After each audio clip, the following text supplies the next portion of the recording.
இன்றைக்கி என்ன பார்க்க போகிறோன்னா கிறிஸ்பியான ப்ரான் எப்படி செய்கிறதுன்றது தான் பார்க்க போகிறோம் இந்த வீடியோவில்.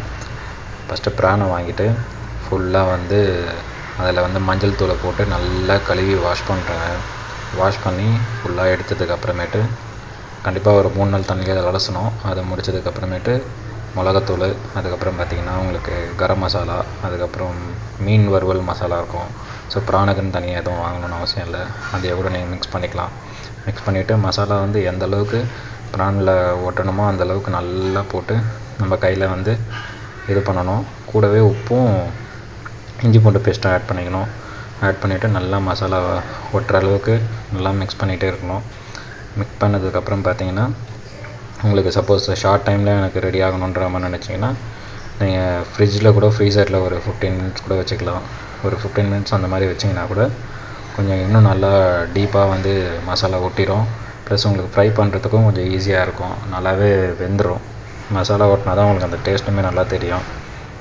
அதுக்கப்புறம் பார்த்திங்கன்னா ப்ரெட் கிராம்ஸ் நமக்கு தேவைப்படும். ப்ரெட் கிராம்ஸ் சப்போஸ் இல்லை அப்படின்னா நீங்கள் ப்ரெட்டோ இல்லை பன்னோ ஏதாவது வாங்கிட்டு அதை லைட்டாக பேனில் போட்டு ஃப்ரை பண்ணிங்கன்னா உங்களுக்கு அதை லைட்டாக ரோஸ்டர் மாதிரி வந்துடும். அதை நீங்கள் அப்படியே மிக்சியில் போட்டு அடிச்சிங்கனாலே உங்களுக்கு அந்த ப்ரெட் கிராம்ஸ் கிடச்சிரும். சப்போஸ் இது இல்லைனா கூட நீங்கள் பொறன்னு சொல்லுவாங்க, ஸோ அதை கூட வாங்கி இது பண்ணிக்கலாம், அதை நசுக்கிக்கலாம்.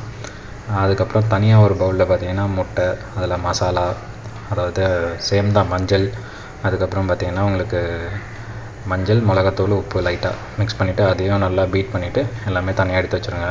நான் ஃப்ரீசரில் ஒரு 15 மினிட்ஸ் வச்சுருந்தேன் மசாலா ஊறணுன்ட்டு. அதை எடுத்ததுமே நல்லா மசாலா ஒட்டினா மாதிரி ஆயிடுச்சு. அதுக்கப்புறம் கேஸை கொளுத்திட்டு பேனை வச்சுட்டு எண்ணெய் நல்லா கொஞ்சம் சூடாகணும். சூடாக இருந்தால் தான் கரெக்டாக இருக்கும். அதனால தான் எண்ணெய் ஊற்றி ரொம்ப நேரம் வச்சுட்டேன்.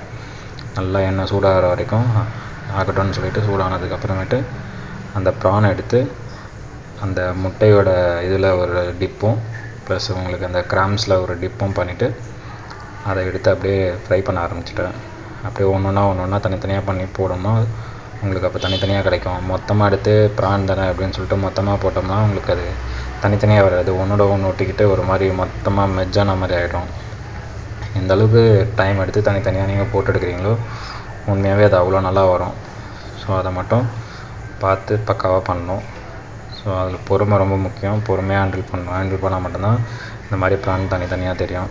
ஃபைனலாக அது ப்ரான் எப்படி வந்துருக்குன்னு நீங்களே பாருங்கள். உண்மையாகவே ப்ரான் அவ்வளோ சூப்பராக இருந்துச்சு, பார்க்குறதுக்கே அவ்வளோ நல்லா இருந்தது. டேஸ்ட் எப்படி இருக்குன்னு என் பையன்கிட்ட கொடுத்துருந்தேன். டேஸ்ட் உண்மையாகவே ரொம்ப சூப்பராக இருக்குன்னு சொல்லியிருந்தான். ஸோ உங்களுக்கு டைம் இருக்கும்போது நீங்களும் வீட்டில் ஃப்ரீயாக இருக்கும்போது இதை செஞ்சு பாருங்கள்.